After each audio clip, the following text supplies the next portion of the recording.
नवनवीन व्हिडिओ पाहण्यासाठी व आमच्या सोबत राहण्यासाठी चॅनलला सबस्क्राइब करायला विसरू नका।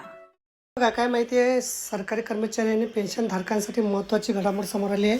नुकताच झालेल्या राष्ट्रीय परिषद संयुक्त सल्लागार मंत्रालयाच्या 49व्या वार्षिक बैठकीत 8 वेतन आयोग, जुनी पेन्शन योजना आणि कर्मचाऱ्यांच्या विविध प्रलंबित मागण्यांवर सविस्तर चर्चा करण्यात आली।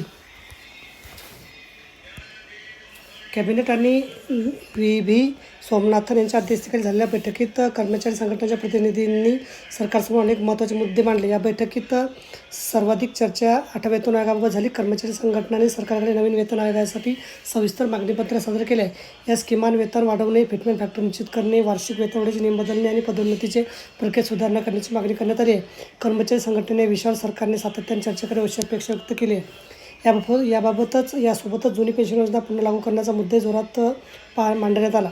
कर्मचाऱ्यांनी सरकारला विनंती केली की 8 वेतन आयोगाच्या कार्यकक्षेत केवळ वेतनच नाही तर सध्याच्या पेन्शनधारकांच्या पेन्शनमध्ये सुधारणा आणि गोपनीयता लागू करण्याचाही विषय समाविष्ट करण्यात यावा।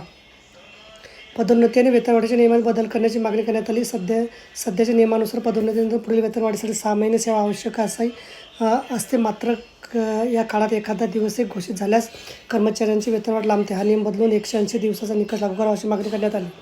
8व्या वेतन आयोगाच्या पार्श्वभूमीवर झालेली बैठक सरकारी कर्मचाऱ्यांसाठी अत्यंत महत्त्वाची मानली जात आहे। सरकारने या मागण्यावर सकारात्मक निर्णय घेतल्यास भविष्यात वेतन, पेन्शन आणि सेवा अटींमध्ये मोठे बदल होण्याची शक्यता व्यक्त केली जाते। तर बघा, अशा प्रकारे अत्यंत महत्त्वाची माहिती आपल्याला समजली असेल। व्हिडिओ सुद्धा आवडला असेल लाईक करा, शेअर करायला विसरू नका। धन्यवाद।